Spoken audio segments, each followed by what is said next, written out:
ससुराल में गोरी काली बहू का स्वागत। शालू के दोनों बेटों की शादी रुबीना और आरती के साथ तय हो जाती है और शालू अपने दोनों होने वाली बहुओं को शादी का जोड़ा देती है। रुबीना गोरी और सुंदर थी, इसलिए शालू उसे महंगा सा लहंगा देती है और वहीं आरती के काले रंग को देखकर उसे सस्ता सा लहंगा देती है। ये तुम दोनों के शादी का जोड़ा है। शुक्रिया माँ जी। Wow mummy ji, I love this lehenga. वैसे ये लहंगा काफी महंगा आया होगा ना मम्मी जी?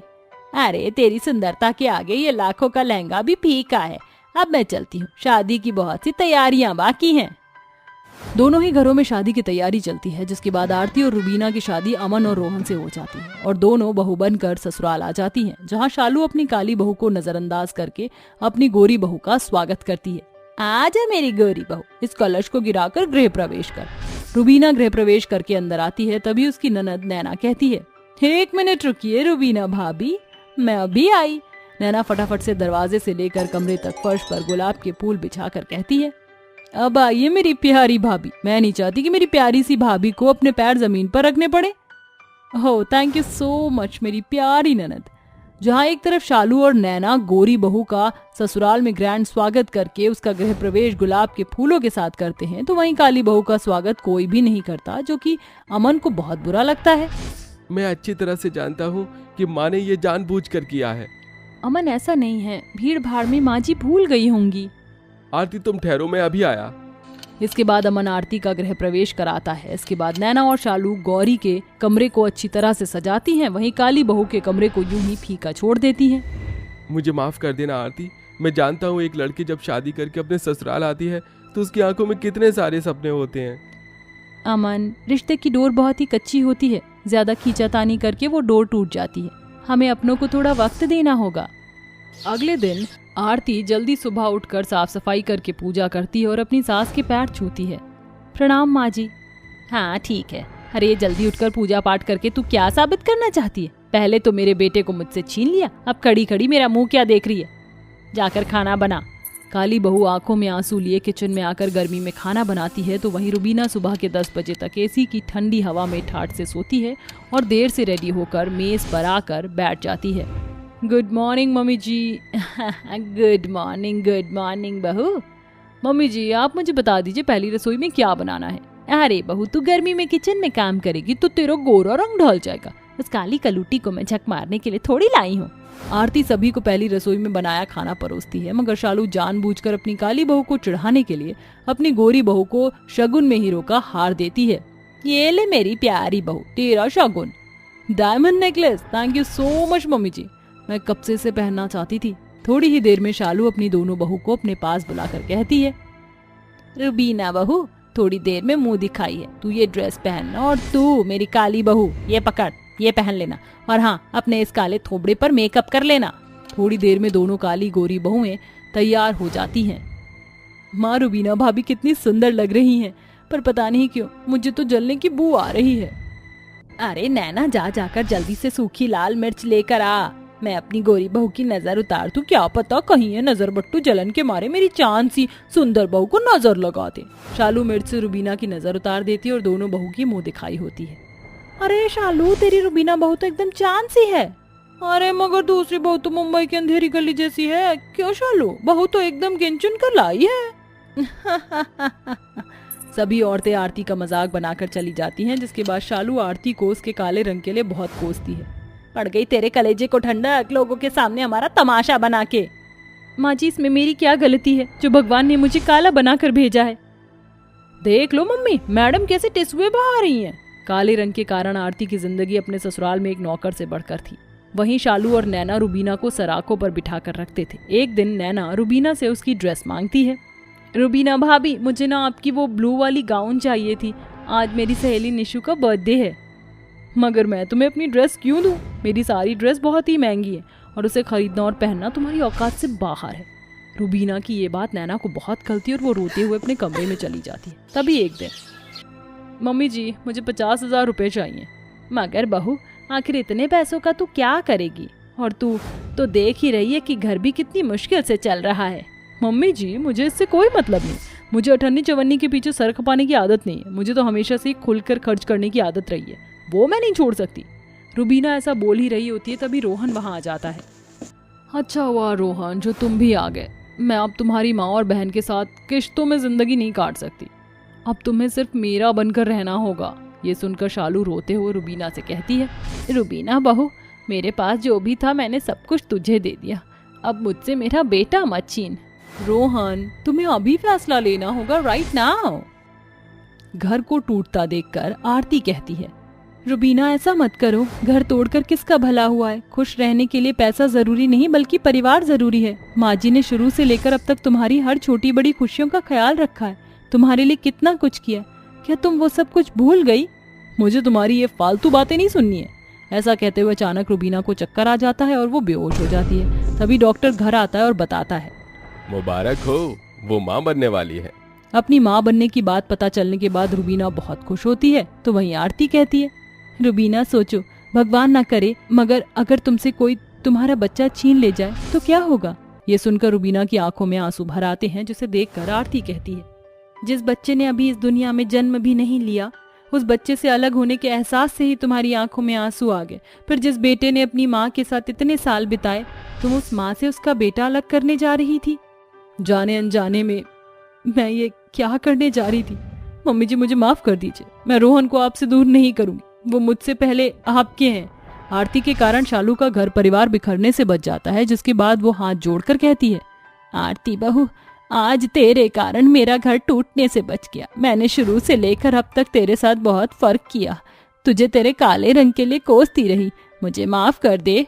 आप मुझसे बड़ी हैं माँ जी, मुझसे माफी मत मांगिए। इस तरह शालू अपनी काली बहू को अपना लेती है और रुबीना को भी रिश्ते के सही मायने समझ में आ जाते हैं, जिसके बाद सभी खुशी से एक साथ रहने लगते हैं। एक गांव में प्रेम नाम का एक आदमी अपनी 5 साल की छोटी बेटी के साथ रहता था। बेटा, मैं खेत पर जा रहा हूँ। जी पापा, मैं भी आपके साथ जाऊंगी। नहीं, अभी बाहर बहुत तेज धूप है बेटा। नहीं, मुझे भी आपके साथ जाना है। मम्मा तो मुझे छोड़कर चली गई, अब आप भी झूठ बोलकर कहीं मुझे छोड़ मत जाना। अपनी बेटी की बात सुनकर प्रेम की आंखें भर आई। पापा, आप रो रहे हो? मैं नहीं, बिल्कुल नहीं, मैं भला क्यों रोऊंगा। लेकिन आपकी आंखों में तो पानी है, और मेरी आंखों में पानी जब आता है जब मैं मम्मा को याद करती हूँ। क्या आपको भी मम्मा की याद आ रही है? हाँ, मुझे भी तुम्हारी मम्मा की याद आ रही है। अच्छा, अब जल्दी करो, आज हम एक साथ खेतों पर काम करेंगे। ये प्रेम अपनी बच्ची को पीठ पर उठाकर चल दिया और कुछ देर में वो अपने खेतों पर पहुंच गया। हाँ सारा बेटा, तुम इस पेड़ की छांव में बैठ जाओ, इतने में बेकार गले हुए पत्ते निकाल कर आता हूँ। नहीं, आज मैं भी काम करवाऊंगी। मुझे बताइए कैसे करना है। ओहो मेरी बेबी डॉल, इतनी बड़ी कब हो गई। हाँ ठीक है, चलो करो। सारा ने प्रेम के साथ खेत में काम करवाया। वो कभी गले हुए पत्ते निकालती तो कभी ताजे पत्ते भी तोड़ देती। इसी तरह कुछ देर काम करने के बाद, पापा, मुझे भूख लगी है। अब मेरी बेबी डॉल ने इतनी मेहनत की है तो भूख तो लगेगी ही। अच्छा बोलो, क्या खाना है? मुझे नहीं पता। चलो आज मैं तुम्हें कुछ स्पेशल खिलाता हूँ, तुम यहीं ठहरो। प्रेम अपनी बेटी को खेत में छोड़कर छोले भटूरे लेने चला गया। प्रेम गरीब था, उसके पास ज्यादा पैसे नहीं थे, लेकिन उसने बिना सोचे अपने पूरे पैसे खर्च कर दिए। और जब वो छोले भटूरे खरीद कर लौट रहा था तभी, अरे बेटा, 3 दिनों से कुछ नहीं खाया है, भगवान के नाम पर कुछ खाने को दे दे। उस भिखारन को भूखा देखकर प्रेम ने बिना कुछ सोचे अपने हिस्से का खाना उसे दे दिया। अरे ये तो मेरा फर्ज था। प्रेम ऐसा बोलकर वहां से चला गया। उसने एक बार भी पलट कर नहीं देखा। पापा, आप अपने लिए नहीं लेकर आए? नहीं बेटा, मुझे भूख नहीं थी, तुम खा लो। अच्छा ठीक है, लेकिन क्या आप मेरे हाथ से 2 निवाले भी नहीं खाओगे? अच्छा मेरी माँ, ठीक है, खिलाओ। दोनों बाप बेटी ने बचा हुआ खाना खाया और फिर प्रेम अपने घर आ गया। सारा, चलो बेबी गर्ल, अब तुम्हारे सोने का टाइम हो गया है। नहीं, मुझे नहीं सोना है। अच्छा चलो जल्दी से सो जाओ, मैं तुम्हें सुलाऊंगा। नहीं। सारा, दोनों बाप बेटी में इसी तरह से बातें चल रही थी कि तभी दरवाजे पर दस्तक हुई। देखो बाबा, कोई हमारा दरवाजा बजा रहा है। इस समय कौन हो सकता है? प्रेम ने दरवाजा खोला तो देखा कि दरवाजे पर एक सुंदर सी लड़की खड़ी हुई थी। जी आप कौन? मेरा नाम पूजा है, मैं बहुत दूर से आई हूँ। मेरे पास रहने को कोई ठिकाना नहीं है। कुछ गुंडे मुझे ढूंढ रहे हैं।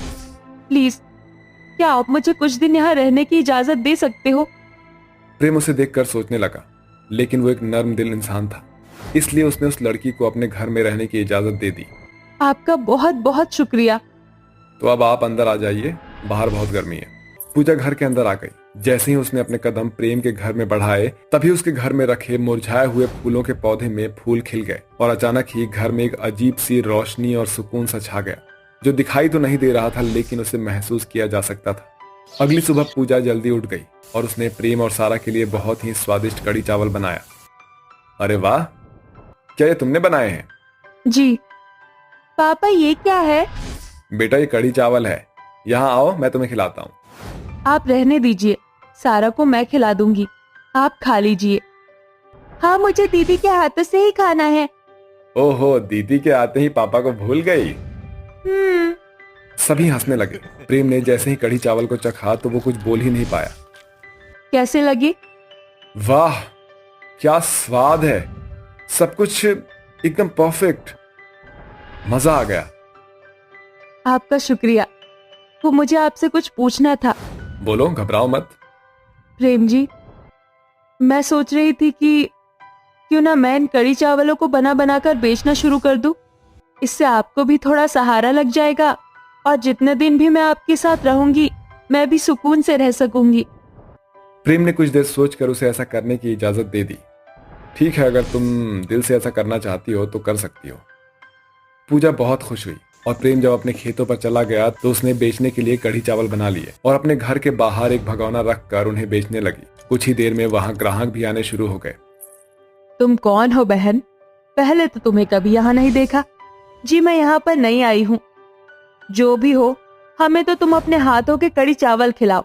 बहुत अच्छी खुशबू आ रही थी, तो बस खुद को रोका नहीं गया और मैं यहाँ खींची चली आई। ऐसा क्या? लीजिए। पूजा ने उस औरत को कढ़ी चावल खिलाए। वो औरत उन्हें खाते ही पूजा के हाथ के कढ़ी चावलों की दीवानी हो गई। वाह, ऐसा स्वाद तो मुझे कभी बिरयानी में भी नहीं आया। ऐसा लग रहा है जैसे मैंने कोई स्वर्ग का पकवान खा लिया हो।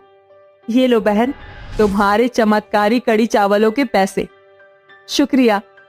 इसी तरह से पूरे दिन में बहुत सारे लोगों ने पूजा के हाथ के कढ़ी चावल खाए और उसकी तारीफों के पुल बांधते हुए चले गए।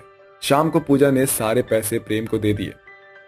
वाह, ये तुम्हारी आज की कमाई है, लेकिन तुम ये मुझे क्यों दे रही हो?